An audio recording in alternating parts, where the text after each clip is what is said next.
கிரெட் friends பார்த்தீங்கன்னா Hyundai Verna type 1 இது. இந்த வண்டி வந்து பார்த்தீங்கன்னா ஒரு 2010 மாடல் இந்த வண்டி. இந்த வண்டியில் ஒரு கிளச்சோட ஃபெயிலியர் ஒர்க்கு தான். இப்போ அதுதான் நான் இந்த வீடியோவில் போடுறேன் பாருங்கள் ஃப்ரெண்ட்ஸ். இந்த Verna 1 கிலோமீட்டர் வந்து பார்த்தீங்கன்னா 1,49,000 கிலோமீட்டர் ஓடி இருக்குது. இதோட கிளச் பெடல் பாருங்கள் ஃப்ரெண்ட்ஸ். இந்த கம்ப்ளைண்ட் வந்து பார்த்தீங்கன்னா ஒரு ஹைட்ராலிக் சிலிண்டரில் பிரச்சனை இருக்கும்போது, இல்லை சிலிண்டரில் லீக்கோ இல்லை சிலிண்டர் போயிருந்தாலும் இந்த மாதிரி கம்ப்ளைண்ட் வரும். இதனாலேயே வந்து பார்த்தீங்கன்னா ஒரு கியர் கரெக்டாக என்கேஜ் ஆகாது. இன்னொன்று வந்து பார்த்தீங்கன்னா கிளச் பிளேட்டோட கண்டிஷன் ரொம்ப மோசமாகவும், கவர் அசம்பிள் ஏதாவது டேமேஜ் இருந்தாலும் வந்து பார்த்தீங்கன்னா இந்த கம்ப்ளைண்ட் வரும். இப்போ நான் வண்டி ஸ்டார்ட் பண்ணுறேன்.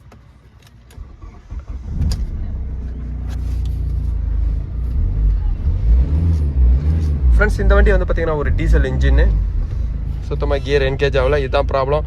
கியர் என்கேஜ் பண்ணும்போதே வண்டியே வந்து பார்த்தீங்கன்னா லைட்டாக ஷேக் ஆகுது. ரொம்ப நீங்கள் ஆடாக போடும்போது வந்து பார்த்தீங்கன்னா அது கியர் பாக்ஸில் ஏதாவது கம்ப்ளைண்ட் வரும்.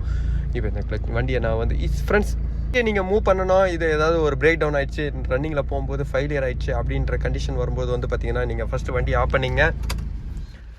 அப்புறம் ஃபஸ்ட்டு கியர் நீங்கள் என்கேஜ் பண்ணிட்டு நீங்கள் செல்ஃப்லேயே ஸ்டார்ட் பண்ணும்போதே வந்து பார்த்தீங்கன்னா வண்டி உங்களுக்கு அந்த இடத்துலேருந்து நீங்கள் கேர் பண்ணிடலாம். ஃப்ரெண்ட்ஸ், இப்போ பாருங்கள், அந்த இடத்துலேருந்து வண்டி நீங்கள் எடுத்துடலாம். அதுக்காக தான் நான் சொல்கிறேன்.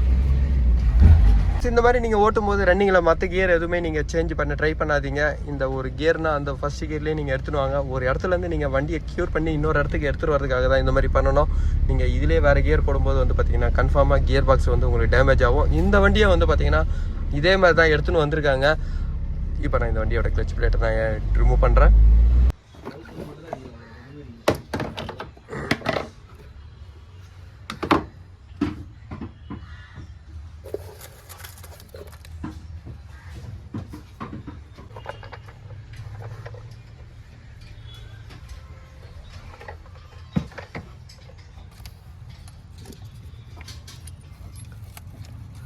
ஃப்ரெண்ட்ஸ், இந்த கிளச் சிலிண்டரோட ஆயிலோட ஓஸ் எல்லாம் லைன் இதில் ப்ராக்கெட்டை தான் வருது. அதேமாதிரி டீசல் ஃபியூலோட லைனும் இல்லை அவுட் எல்லாமே வந்து பார்த்திங்கன்னா இந்த பெட்டில் தான் வருது.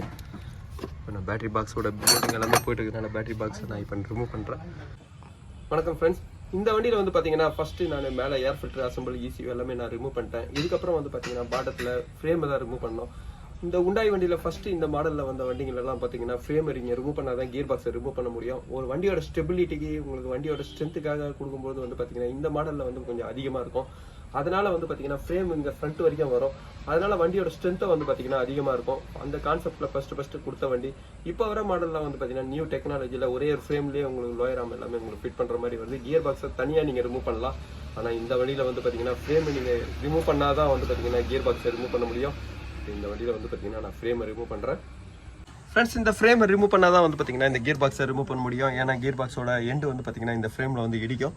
இப்போ நான் ஃப்ரேமை ரிமூவ் பண்ணுறேன். குரூஸு அதே மாதிரி வந்து பார்த்தீங்கன்னா மகேந்திரா XUV இதெல்லாம் வந்து பார்த்தீங்கன்னா இந்த ஃப்ரேம் இதே மாதிரி நான் சொல்லுவேன். ஃப்ரெண்ட்ஸ், இந்த ஃப்ரேமோட மவுண்டிங் போல்ட்டை நான் ரிமூவ் பண்ணுறேன். அதே மாதிரி லோயர் பால் ஜாயிண்ட்டும் ஸ்டெபிலைசர் லிங்க் எல்லாமே வந்து பார்த்தீங்கன்னா நான் ரிமூவ் பண்ணுறேன்.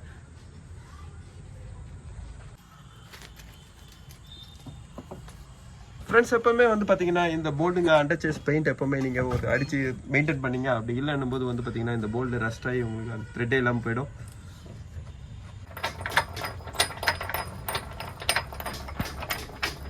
ஃப்ரெண்ட்ஸ், இது வந்து பார்த்தீங்கன்னா ஒரு சைலன்சரோட ஹீட் ரெசிஸ்டன்ஸ் பிளேட்டு. உங்களுக்கு சைலன்சர்னால பவர் ஷேரிங்கோட யூனிட் எதுவும் உங்களுக்கு ப்ராப்ளம் வரக்கூடாதுன்றதுனால இந்த பிளேட்டு கொடுத்துருக்காங்க. நான் லூஸ் பண்ணுறேன். இதுக்கப்புறம் வந்து பார்த்தீங்கன்னா ஸ்டேரிங் பாக்ஸை மட்டும் நான் செப்பரேட்டாக ரிமூவ் பண்ணுறேன். ஃப்ரெண்ட்ஸ், இந்த வெர்னாவோட ஃப்ரேமை நான் ரிமூவ் பண்ணிட்டேன். இதுக்கப்புறம் வந்து பார்த்தீங்கன்னா கியர் பாக்ஸை நான் மவுண்டிங் எல்லாமே நான் லூஸ் பண்ணுறேன்.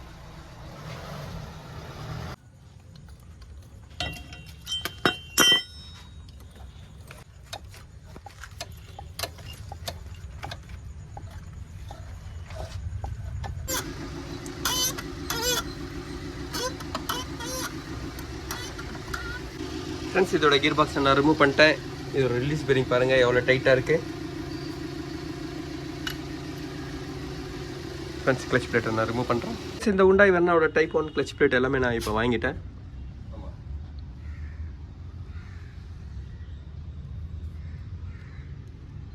ஃப்ரெண்ட்ஸ், எப்போ இந்த லைன் இல்லையோ அந்த இடத்துல வந்து பார்த்தீங்கன்னா ஓவர் ஹீட் ஆகும்போது வந்து பார்த்தீங்கன்னா கியர் ஆட் ஆகும். அதேமாதிரி கிளச்சும் ஸ்லிப் ஆகும். அந்த இடத்துல வந்து பார்த்தீங்கன்னா ஹீட் அதிகமாகனால உங்களுக்கு ஸ்லிப் ஆகும். இப்போ இதில் வந்து பார்த்தீங்கன்னா அந்த லைனே இல்லை பாருங்கள்.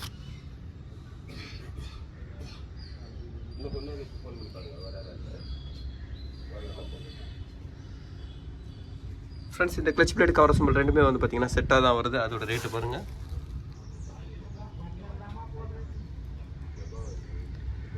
ஃப்ரெண்ட்ஸ் கூடவே வந்து பார்த்தீங்கன்னா கிளச்சரோட ரிலீஸ் பேரிங்காக வாங்கியிருக்கேன். அந்த ரிலீஸ் பேரிங்கோட ரேட்டு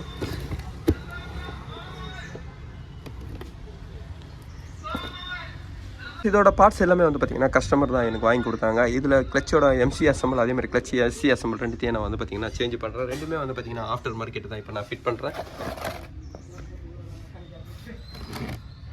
இதோட கியர் பாக்ஸ் ஆயிலாம் வந்து பார்த்தீங்கன்னா நான் உண்டாய் ஒரிஜினல் ஆயில் தான் வாங்கியிருக்கேன்.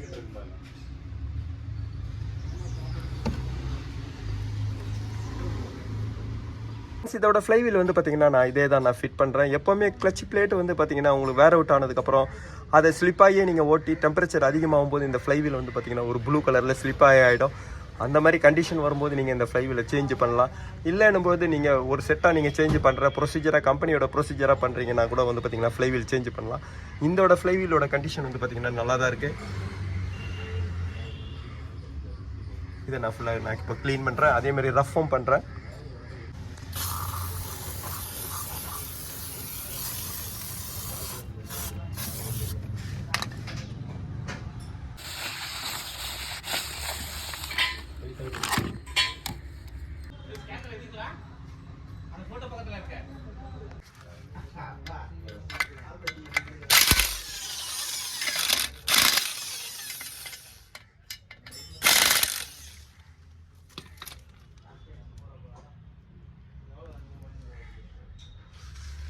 ஃப்ரெண்ட்ஸ் இதுக்கப்புறம் கியர் பாக்ஸ் இப்போ நான் க்ளீன் பண்ணுறேன்.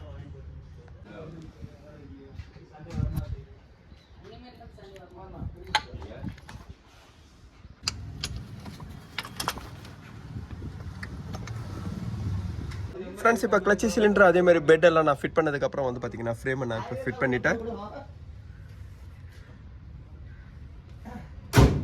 இந்த உண்டாய் வெர்னாவோட கிளச்சோட ஒர்க் நான் முடிச்சிட்டேன்.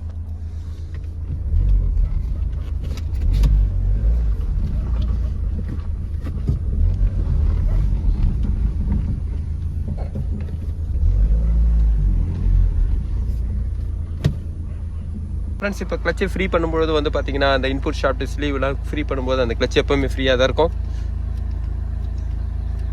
ஃப்ரெண்ட்ஸ் இதோட எஸ்சி அசம்பிள் அதே மாதிரி மாஸ்டர் சிலிண்டர் கிளச்சோட மாஸ்டர் சிலிண்டர் அசம்பிள் ரெண்டுமே வந்து பார்த்தீங்கன்னா நான் இதில் சேஞ்ச் பண்ணேன். ஃப்ரெண்ட்ஸ் இந்த உண்டாய் வெர்னாவோட டைப் 1 மாடலோட கிளச்சோட ஒர்க்கை தான் நான் பண்ணியிருக்கேன். இந்த வீடியோ உங்களுக்கு பிடிச்சிச்சுன்னா லைக் பண்ணுங்கள், ஷேர் பண்ணுங்கள். Thank you friends.